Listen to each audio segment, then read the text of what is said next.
Selamat datang Bioskoper. Episode kali ini Bioskop Jadul akan mengajak Anda untuk menjelajahi alur cerita film aksi klasik tahun 1992 yang tak terlupakan, Under Siege. Disutradarai oleh Andrew Davis dan dibintangi oleh bintang aksi legendaris Steven Seagal, Tommy Lee Jones, Gary Busey. Film ini membawa kita ke dalam USS Missouri yang menjadi panggung dari petualangan seru dan taktik memukau. Ikuti perjalanan penuh aksi dari seorang koki menjadi pahlawan.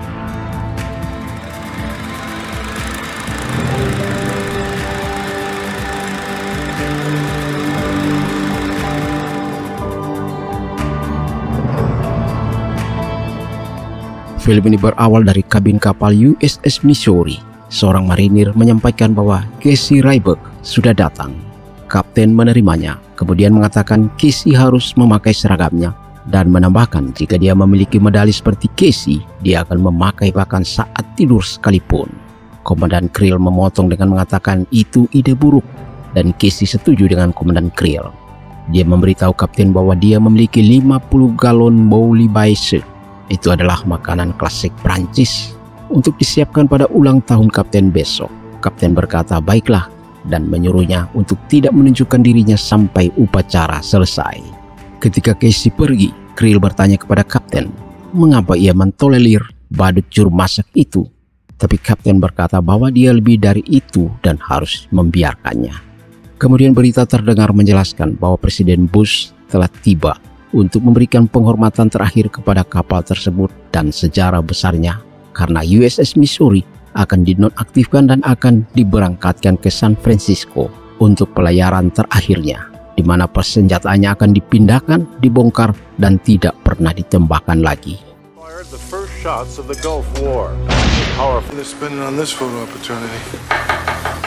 Sementara itu, di dapur, Casey dan juru masak lainnya bercanda dan bersenang-senang. Malam itu, mereka berlayar. Seorang pelaut mengatakan Creel tidak menjalankan kapal. Mereka telah lego jangkar. Kapten harus menyetujui semua pendaratan helikopter. Dan pelaut lain mengatakan bagaimana kapten tidak menyetujui pesta kejutan untuk dirinya sendiri. Menunjukkan ke majalah Playboy, mengatakan bahwa dialah kejutannya. Di sisi lain, seorang marinir memberitahu Creel bahwa perintahnya untuk menghapus dan membubarkan patroli keliling akan melemahkan keamanan senjata nuklir di atas kapal. Tetapi Creel mengabaikannya dan tetap memerintahkannya untuk melakukan itu. Di dapur, marinir masuk saat Casey dan yang lainnya bersenang-senang. Mereka memberitahu Casey bahwa mereka mendapat pesan untuk ulang tahun kapten. Mereka akan makan malam yang diterbangkan dari Hawaii dan mereka semua harus melapor ke geladak. Dapur harus dikosongkan sebelum kedatangan helikopter. Casey mengatakan dia tidak akan melakukannya karena dia satu-satunya yang memasak untuk kapten dan jika dia tidak menyukainya, dia dapat berbicara dengan kapten. Marinir mengatakan itu pesta kejutan sehingga dia tidak dapat berbicara dengan kapten. Dan Casey menjawab bahwa kapten maupun dia tidak suka kejutan dan mereka pun pergi. Koki lain mengatakan Creel akan mengulitinya hidup-hidup, tapi Casey menanggapi dengan ironis bahwa dia sangat gemetar memikirkan Tuan Creel. Di kabin kapten memanggil Creel, memerintahkannya untuk menjelaskan mengapa mereka berencana mendaratkan helikopter tanpa persetujuannya. Creel mengatakan Laksamana Bates akan membuat kejutan untuk ulang tahun kapten dan karena itu adalah perintah Laksamana, kapten menyetujuinya. Helikopter telah lepas landas dan sedang dalam perjalanan. Komandan Creel masuk ke dapur, memerintahkan semua juru masak untuk melapor ke ruang makan dek kecuali Casey. Creel mulai menghina Casey dan membuat komentar ofensif tentang dia dan kapten, bahkan meludahi makanannya.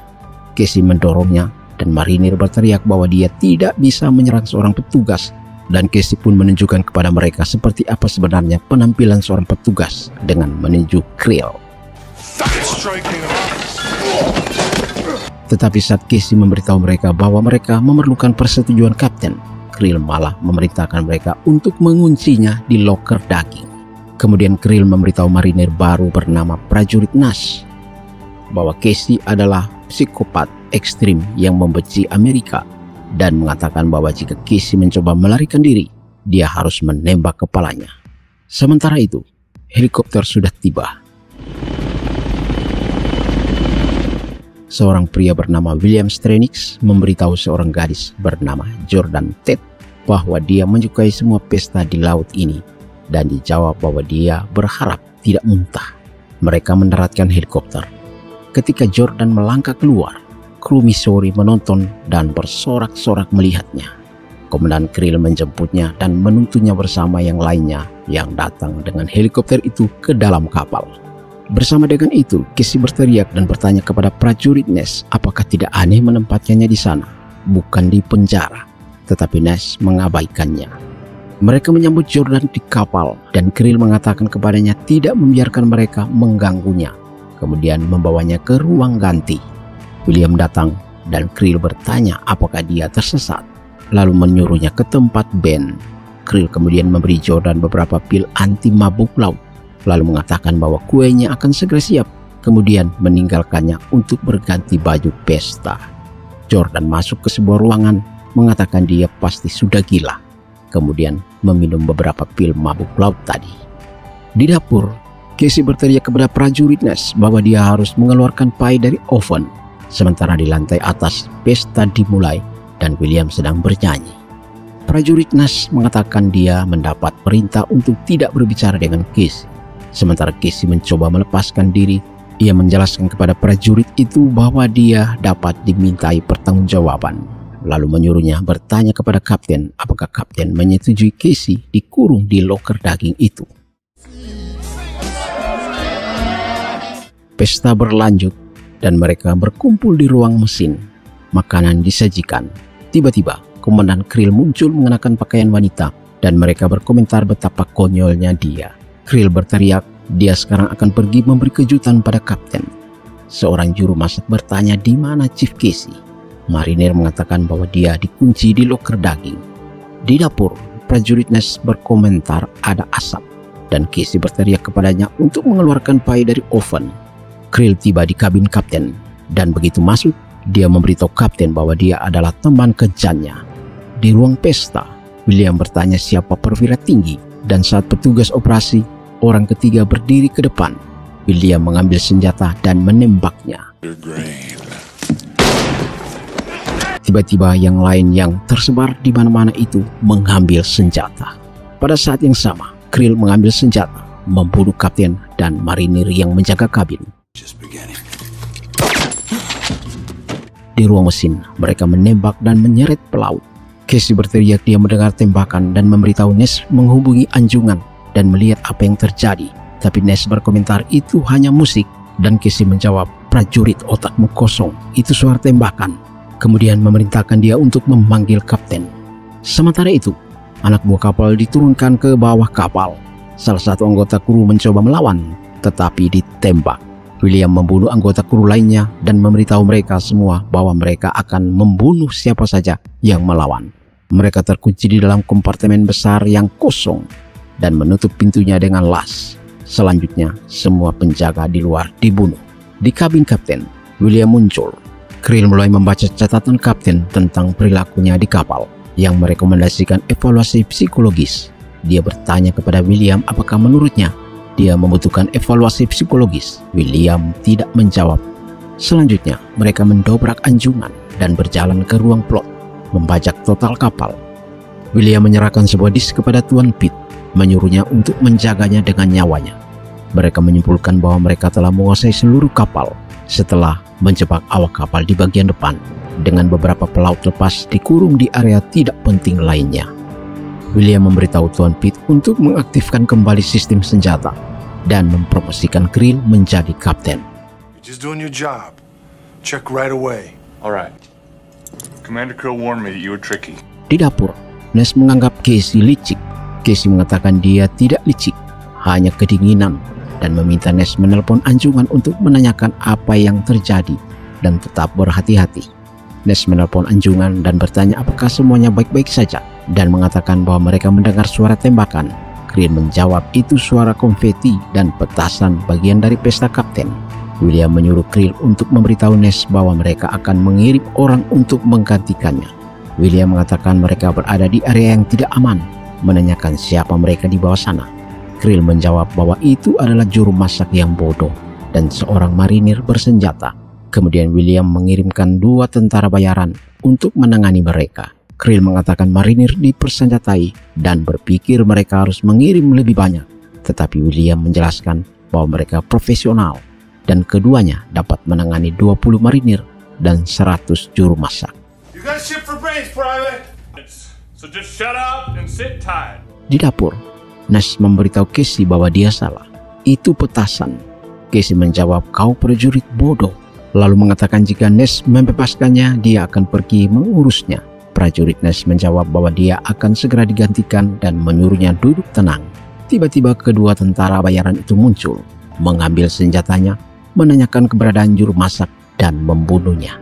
Mereka membuka lemari pendingin dan mulai menembak. Casey dengan cepat muncul dan menjatuhkan mereka berdua, mengunci mereka di dalam. Dia mengambil kunci borgol dan tentara bayaran mulai menembak untuk keluar. Casey mematikan lampu. Saat keduanya keluar, mereka kesulitan menavigasi dapur. Casey mengambil pisau lemparnya dan dengan itu dia menghabisi salah satunya. Setelah itu dia melompat keluar dan dengan cepat menghabisi yang kedua. Dia mengambil perlengkapan dan senjata mereka, lalu mulai menyiapkan sesuatu yang dia masukkan ke dalam microwave. Di ruang komando, mereka mendengar bahwa F-18 telah dikirim untuk mencari helikopter tersebut. Sementara itu, Casey telah sampai di kabin kapten. Dia menemukan kapten sudah mati. Casey menutupinya dengan seragam. Di luar, William dan yang lainnya menonton saat F-18 muncul. Dan di ruang komando, mereka mengunci F-18 dan menembak Judd. Krill bersulang, mereka pun merayakannya.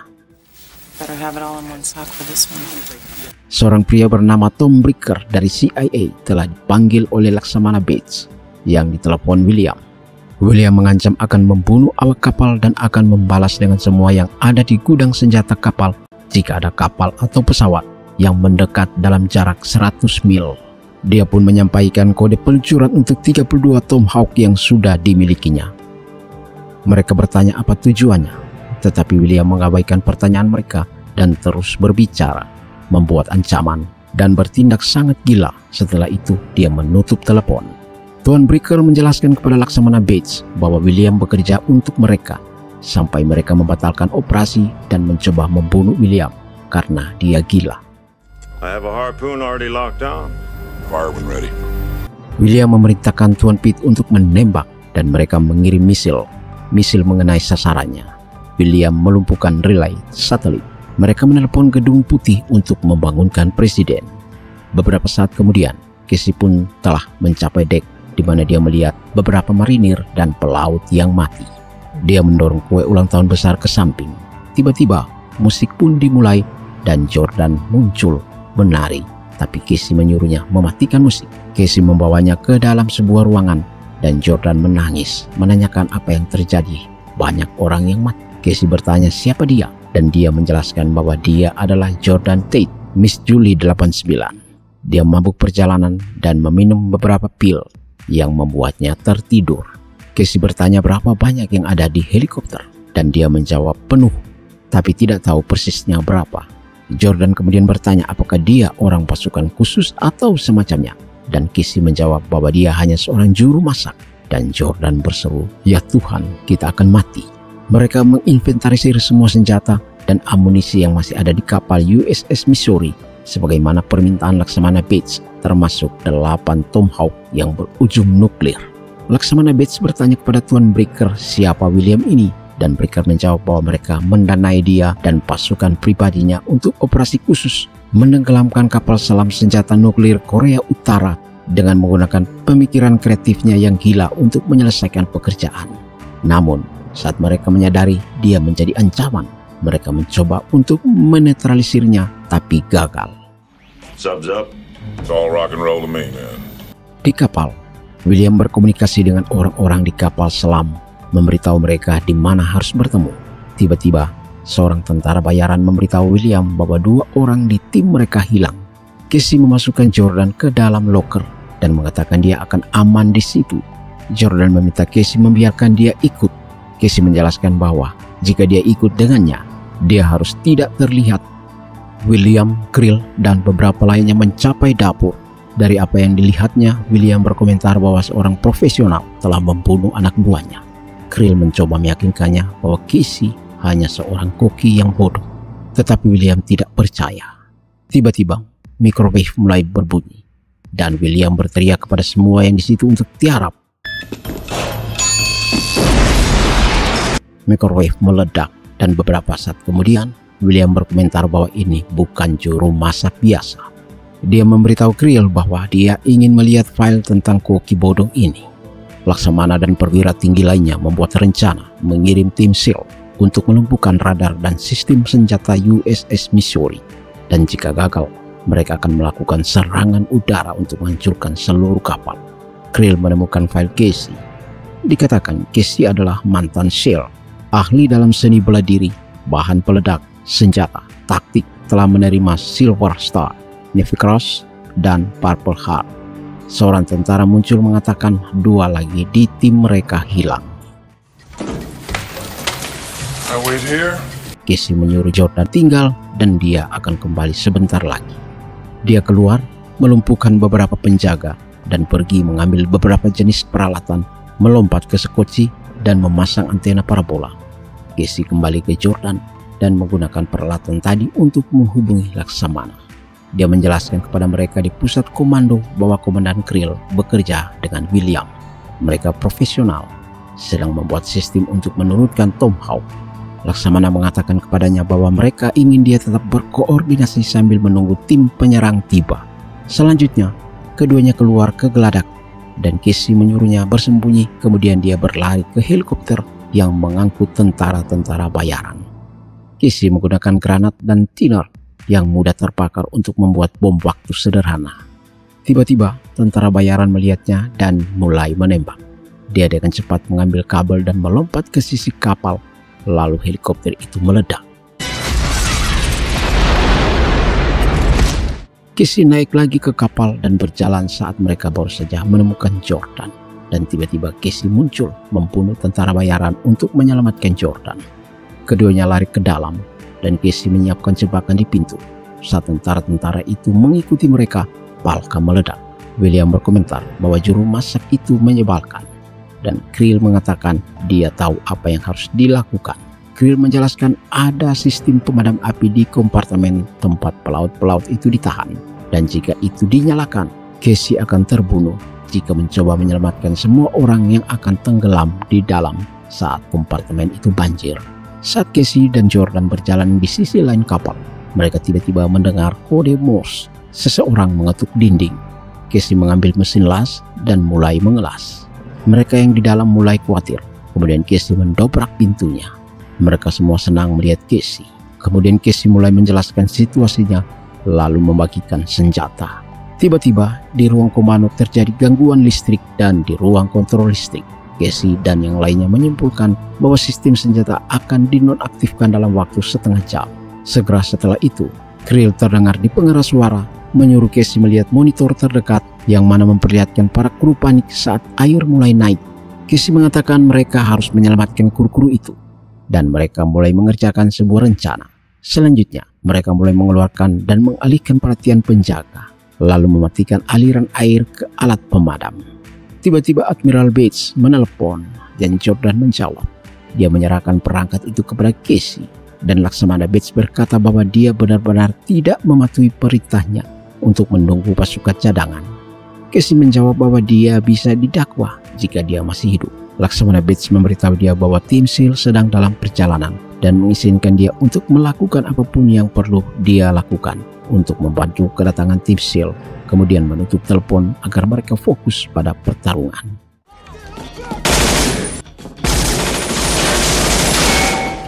Casey membuat kemajuan, berhasil membunuh tentara bayaran, kemudian naik ke geladak. Jordan pun berseru dia tidak akan mundur dan mulai mengejar Casey. Keduanya perlahan-lahan naik melawan musuh yang mereka temui. Tim SEAL mendekat dan Pak Pitt melihat mereka. William menyuruhnya untuk membunuh mereka. Tetapi ketika mencoba, sistem senjata tidak berfungsi dan tiba-tiba seluruh sistem mati. William menelpon ke kapal selam. Mendengar helikopter, Casey memberitahu Jordan bahwa bantuan sudah datang. Namun, tiba-tiba RPG ditembakkan dari kapal selam. Dan helikopternya hancur berkeping-keping. Laksamana Bates menyimpulkan bahwa mereka tidak punya pilihan selain melakukan serangan udara penuh. William dan yang lainnya menemukan anggota tim mereka yang telah meninggal. Dan William berbicara dengan lantang bahwa mereka seharusnya menyewa juru masak itu. Berapapun harganya, itu akan sepadan. Sementara mereka mulai menurunkan Tomahawk ke kapal selam. Di suatu tempat, Jordan membantu Casey membongkar granat tangan dan senjata lain untuk membuat beberapa jenis bom. Casey kemudian berjalan dari kapal ke dalam air, lalu ke kapal selam. Namun orang-orang melihatnya dan mulai menembaki dia, dan salah satu melempar dia dengan jangkar. Casey menanam bom, meledakkannya, dan berenang kembali ke kapal. Karena terluka parah, dia tidak siap ketika seorang pria muncul dengan senjata. Tepat sebelum Casey akan ditembak, Jordan muncul dan membunuh pria itu. William dan Creel diberitahu bahwa mereka tidak bisa lagi menyelam. Creel berkata dia akan memperbaiki kerusakannya, dan William berkata dia akan pergi membuat Hawaii bersinar dalam kegelapan. Sementara Jordan membantu Casey dengan cederanya, Tuan Pete memberitahu William bahwa sistem senjatanya sudah mati dan menyatakan bahwa tidak ada harapan. William mengambil pistol dan menodongnya. Tuan Pete segera mengubah sikapnya menjadi lebih optimis. Casey dan Jordan bertemu dengan yang lain. Mereka semua melihat kapal selam itu dan mendiskusikan bagaimana mereka akan menghancurkan kapal selam itu. Casey menunjuk ke meriam besar di geladak dan mengatakan mereka masih punya peluru untuk itu. Di ruang kontrol, Tuan Pete membuat sistem bekerja kembali, mengatakan bahwa mereka akan memiliki kendali penuh atas senjata dalam beberapa menit. Secara bersamaan, Casey dan yang lainnya mengisi meriam. Pertama, mereka menembakkan cerawat. William keluar untuk melihat apa yang terjadi, dan Creel ketawa, mengatakan bahwa mereka tidak memiliki peluru yang dapat melukai mereka. Casey dan yang lainnya mengubah sudut senjata dan menembak. Kali ini peluru asli menimbulkan ledakan, tapi sayang meleset. Creel dan tentara bayaran dengan cepat memperbaiki sementara kerusakan itu dan berteriak mereka harus menyelam. Casey dan pelat lainnya mengisi ulang dan menyesuaikan sudut meriam. Mereka menembak. William menjadi sangat marah. Dia mulai bertingkah gila, berbicara tentang kartun yang ditontonnya pada hari Sabtu. Anak buahnya mengatakan bahwa mereka dapat menerangi Hawaii sekarang, dan William berteriak pada mereka untuk keluar. William meluncurkan 2 Tomahawk dan duduk bersandar di kursi. Laksamana diberitahu tentang peluncuran tersebut. Tomahawk akan mencapai Honolulu dalam 24 menit. Agen CIA saling berbicara bahwa mereka akan menyalakan juru masak. F-18 lepas landas untuk mencegat Tomahawk. Casey mencapai ruang komando, tapi tiba-tiba dihentikan oleh William. William menuntunnya dengan todongan senjata, menunjukkan kepadanya bagaimana dia telah menyabotase sistem sehingga Tomahawk tidak dapat dihentikan, dan menjelaskan bahwa dia memiliki kuncinya, tetapi kuncinya rusak. Mereka melakukan percakapan singkat di mana William berbicara tentang kegilaan. Tiba-tiba Casey menyerangnya, dan keduanya mulai berkelahi menggunakan pisau. Mereka berdua sangat bagus, tetapi Casey agak lebih baik, dan hanya semenit setelah pertarungan, William tewas. Casey mengambil kuncinya. Sementara itu, salah satu F-18 berhasil menembak jatuh salah satu Tomahawk. Casey menghubungi Laksamana dan menjelaskan bahwa masih ada 1 Tomahawk yang tersisa. Casey memasukkan disk dan perwira tinggi membacakan nomor kodenya. Casey memasukkan nomornya. Sebelum mencapai sasaran, Tomahawk meledak. Mereka mulai merayakan, tetapi kemudian Casey melihat pembom mendekati mereka dan memberitahu Laksamana jangan lupa membatalkan serangan udara. Laksamana membatalkan serangan udara. Selanjutnya, Casey dan yang lainnya membebaskan kru lainnya yang dikurung. Saat mereka mencapai San Francisco, mereka semua memberi penghormatan kepada teman-teman mereka yang gugur, dan film pun berakhir. Jika Anda menikmati video ini, jangan malu untuk menekan tombol like, share, subscribe. Akan lebih baik jika Anda menonton seluruh film. Terima kasih telah mampir di Bioskop Jadul. Sampai jumpa.